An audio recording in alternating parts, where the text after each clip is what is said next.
السلام علیکم، میرا نام وقاص احمد ہے۔ میں جو دیکھتا ہوں، سنتا ہوں، پڑھتا ہوں، اس کو یادداشت کے طور پر یہاں سیو کر لیتا ہوں اور آپ کے ساتھ بھی شیئر کر لیتا ہوں تاکہ جو فائدہ مجھے حاصل ہوا ہے وہ آپ کو بھی حاصل ہو جائے۔ آج میں پڑھ رہا تھا کہ قسمت انسان کی زندگی کے اوپر کس طرح اثر انداز ہوتی ہے۔ کوئی شخص محنت کر رہا ہے، کوشش کر رہا ہے، جدوجہد کر رہا ہے، تو اس کا پھل قسمت کی صورت میں کس طرح ملتا ہے۔ یہ 3 سے 4 مثالیں میں آپ کے ساتھ شیئر کروں گا کہ ایک بندہ تھا، وہ فٹ بال کی گالف کی دنیا میں بہت بڑا اس کا نام تھا۔ وہ روزانہ صبح 4 بجے اٹھتا تھا۔ یہ میں نے کامیاب لوگوں کی زندگیوں میں پڑھا ہے اور مشاہدہ کیا کہ وہ ارلی جاگتے ہیں۔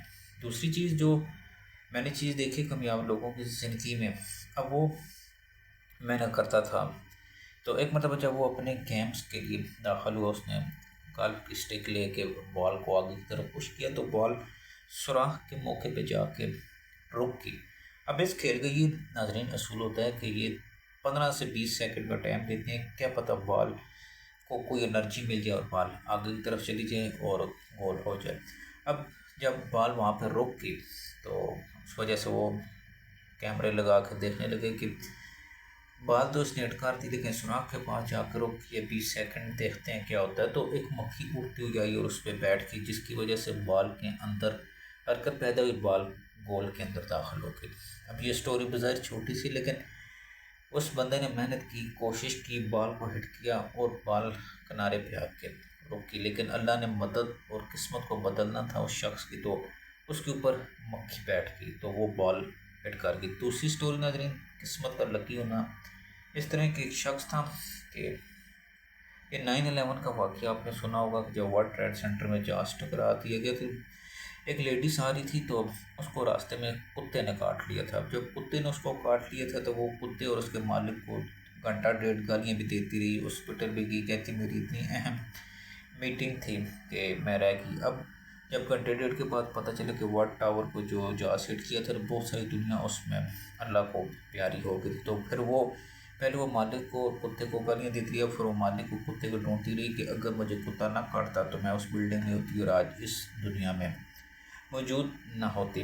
اسی طرح اسی اپارٹمنٹ میں ایک بندہ رہتا تھا اور وہ دوائی لینے کے لیے کہیں صبح صبح ایمرجنسی نکل گیا۔ فارمیسی کے اوپر رش تھی، فارمیسی پہ رش ہونے کی وجہ سے کیا ہوا، وہ بندہ لائن میں لگ گیا اور کافی ٹائم گزر گیا، پیچھے سے وہ بلاسٹ ہو گیا، جو بھی عمارت مندم ہو گئی تو وہ بندہ بچ گیا۔ اسی طرح جو رنجیت سنگھ تھا، سکھوں پنجاب میں پہلا حکمران بھی رنجیت سنگھ تھا، اس کی جو بیوی مورا تھی وہ خوبصورت ترین طوائف تھی۔ ایک مرتبہ وہ محفل میں ناظرین ناچ رہی تھی تو یہ خوبصورت بھی نہیں تھا اور کانا بھی تھا، اس کی نظر رنجیت سنگھ کے چہرے کے اوپر پڑ گئی تو ہنسنے لگی۔ بادشاہ نے حکم جاری کیا کہ سب کچھ روکا جائے اور اس مورا کو میرے پاس بھیج دیا جائے۔ اس نے کہا کہ آپ ناچ رہی تھی، دیکھ کے مجھے کیوں ہنسی؟ تو اس نے کہا کہ بادشاہ سلامت جان کی امان ہو، میں دیکھ رہی تھی کہ حسن آپ کے محل میں ناچ رہا ہے اور ایک بدصورت شخص کے سامنے۔ تو بادشاہ کو یہ بات جو نا دل پہ لگی اور بری لگی، لیکن جان کی امان دی تھی تو اس نے کہا ٹھیک ہے آپ کی بات، لیکن جب اللہ حسن بانٹ رہا تھا اور مقدر بانٹ رہا تھا تو میری روح نے مقدر کا انتخاب اللہ کو حکم سے کر لیا اور حسن کا انتخاب تیری روح نے کر لیا، اور آج حسن مقدر کے آگے ناچ رہا ہے۔